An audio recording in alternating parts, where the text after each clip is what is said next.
Hello and welcome to another Woman of the Week. I'm Jackie Rives, your community leader for Women of the Channel Leadership Network. And this week, I'm very excited to be introducing Tiffiny Fisher, Chief of Staff for Intel America's Sales and Marketing Group. Hi, Tiffiny. Thank you so much for being here with us. Thanks, Jackie. I'm thrilled to be here and looking forward to the chat today.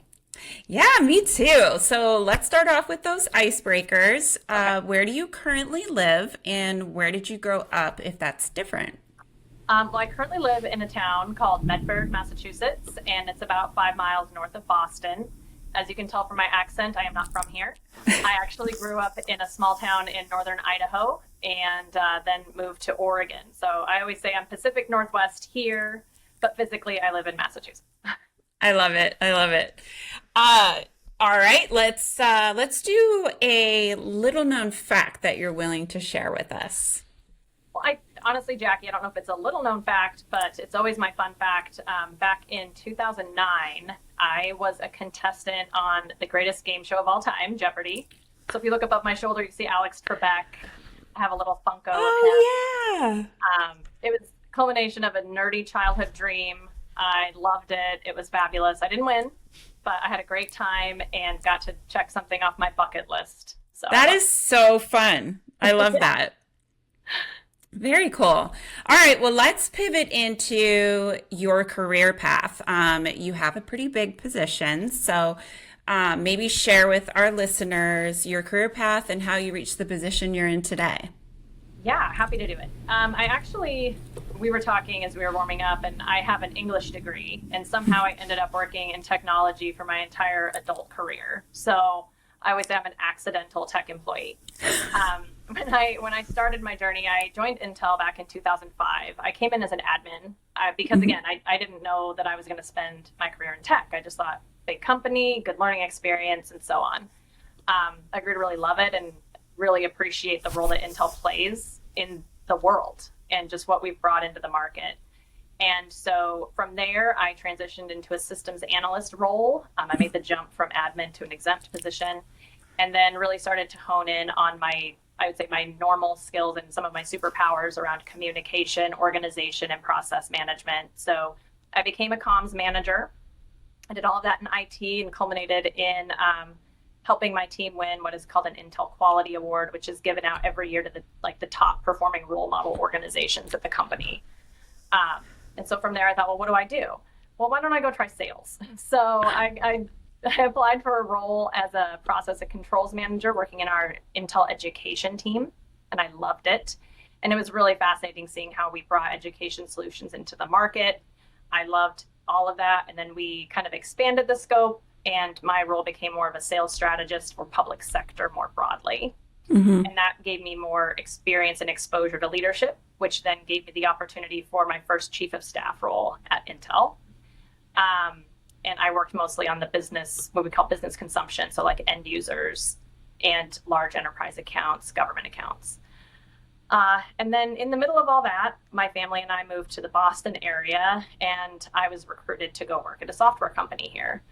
And I had spent my career in tech firmly on the hardware side, right, all with Intel. And so in 2019, after 14 years, I made a decision to leave. And I worked at a software company as a sales strategy director for about 2 years. Hmm. I learned a ton. I really loved it. I worked very closely with the sales organization. They were doing a pivot themselves to their go-to-market strategy. I loved it, but I think culturally I really missed what I call home, and Intel's a home. And my current manager reached out to me as I was looking at another opportunity, and he said, well, what would it take to get you to come back here? And I said, well, funny you ask, I'm actually interviewing and I have my offer in hand. So here's what I'm being offered. What do you want to do here? And he said, I got it. I'll beat it. And the next day I had an offer in hand from Intel Recruiting. And I thought, after talking it over with my husband, it's a team sport here. I decided to come back to Intel. And now being the chief of staff for the Americas region is really a privilege. It's pole to pole, sea to shining sea.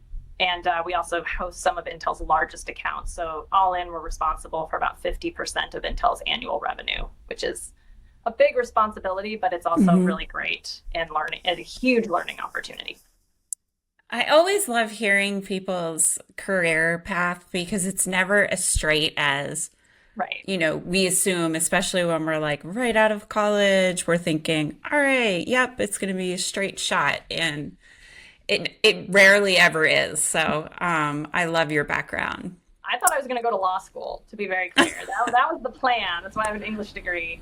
I worked in a law office right out of college before I joined Intel, and I realized I actually don't think I want to do this for the rest of my life and take on all that debt. So pivot. Fair enough. Fair enough.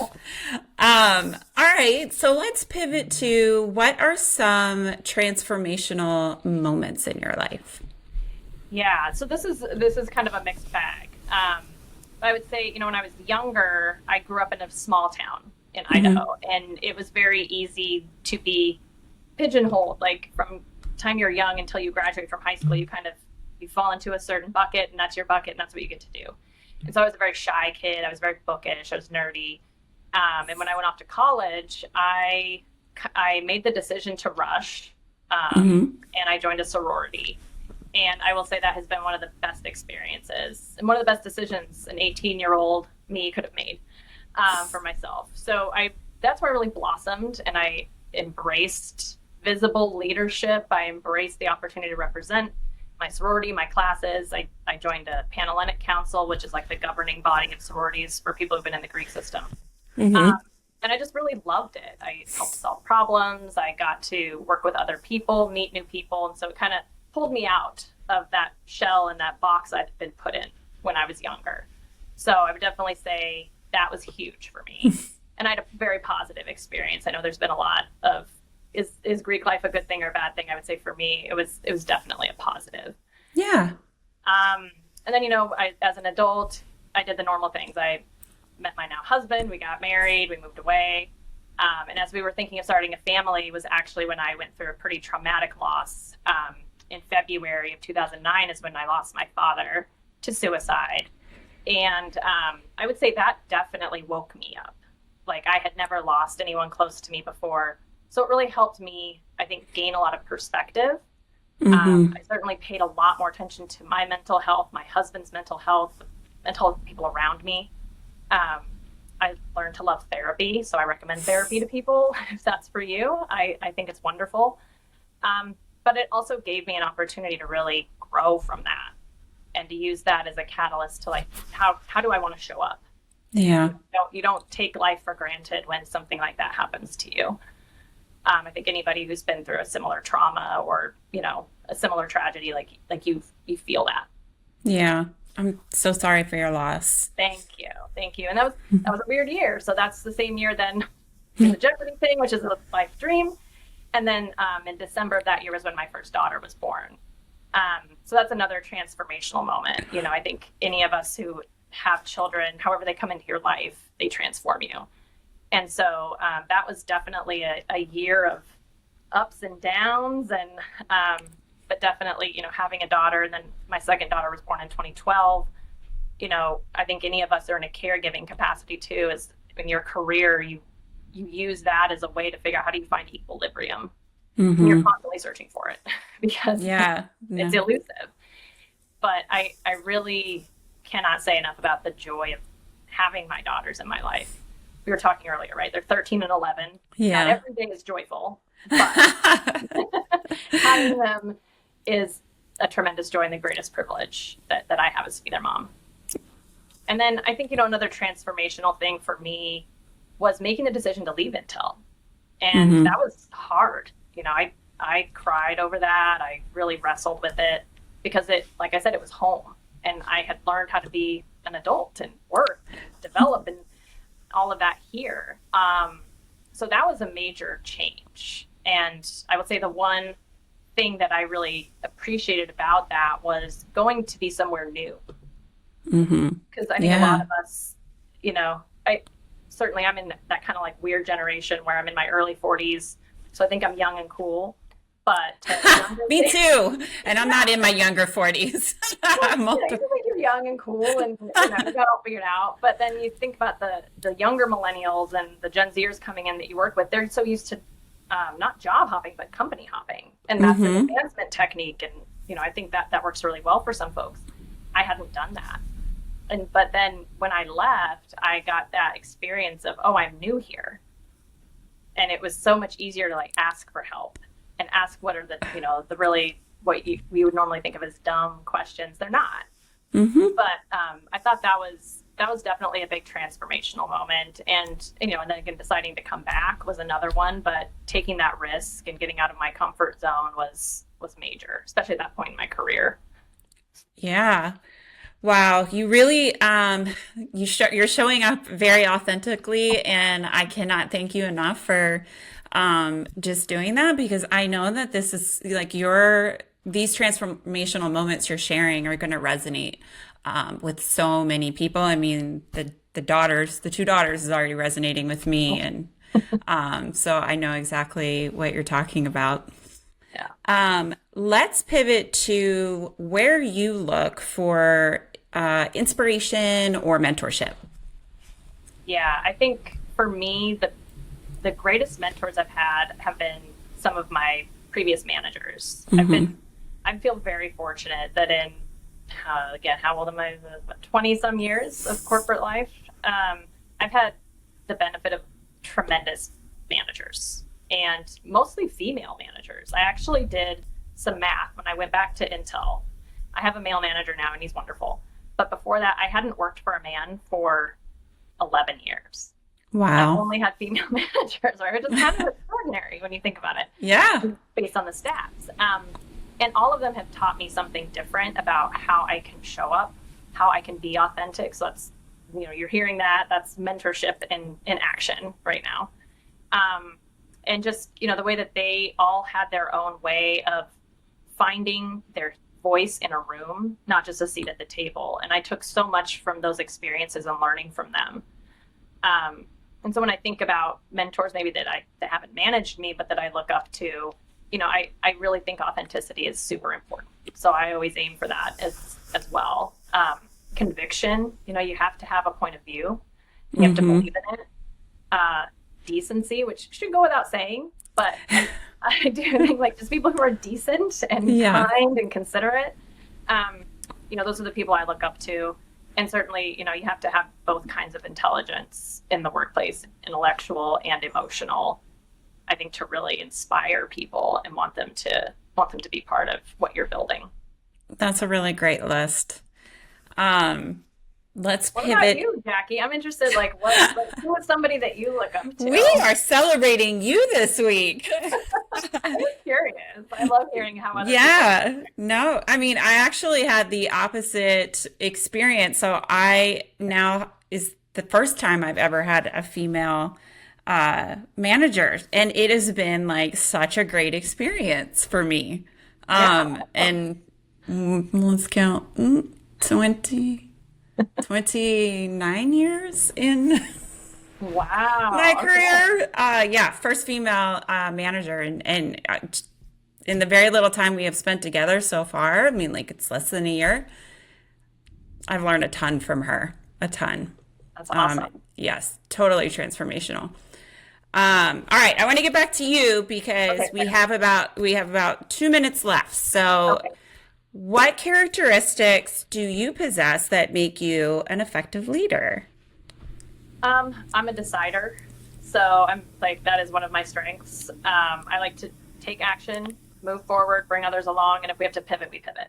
So you and I would get along great. Yeah, I'm like, just, my husband has worked for a company whose brand tagline is "Just Do It," and I'm like, maybe I should be there. Like, I resonate with that too. I also really try to be approachable and kind, and I tell my daughters this: kindness is not niceness, so don't confuse the two. Like, I'm firm, I'm fair, and I'm kind. Because I think being nice, especially when you're in a leadership position as a woman, can be used against you. So you have to show up with, approachability, but also, there's a firmness, there's a boundary there. And then clarity is a huge one. Both my boss and I are big fans of this, and I think why we work together well is like clarity is kindness. To go back to that, and clarity is super important. So I always aim for being decisive, being clear, and being kind. I those resonate with me, and I really three great adjectives, and they all just kind of incorporate right into each other wonderfully. Last question for you. Sure. How do you define successful leadership? I love this question. And so thinking about it, I've worked with a leadership coach in my career transition a few years ago, and he said, "What is a leader?" And I was like, this feels like a trick question. And he goes, "Well, what is it?" But like, tell me what it is. So I go on this rant. I'm like, what's this person and this person? They have these qualities. And he goes, no, a leader is someone that others want to follow. And Jackie was like a light bulb for me. And so I thought, okay, that's successful leadership. You have to inspire people. Mm-hmm. You have to make them want to come along, be part of the vision, be part of whatever it is. If it's a transformation, even if it's just, the day-to-day grind, like you have to bring them along with you. So, I think there's that inspiration. And then another I word I like for that is integrity. Integrity. I love it. Successful leaders have to have integrity, do what you say you're going to do, show up, be kind, and then honor your commitments. Because trust follows right into that. Yep. Exactly. If you show people that you can be trusted, they will trust you, they will follow you, and you will be successful, and you'll be that leader that someone wants to follow. I love it. I can't think of a better place to wrap up, but right there. So I can't thank you enough for, being willing to share some of your journey and experiences and insights with our community and allowing us to celebrate you as our Woman of the Week. So thank you so much, Tiffiny. It's been a pleasure getting to know you. Likewise, Jackie. Thank you so much. I appreciate it. Yeah, absolutely. All right, Women of the Channel Leadership Network, please weigh in, continue the conversation by commenting below. And, let's celebrate Tiffiny and all that she has shared with us today.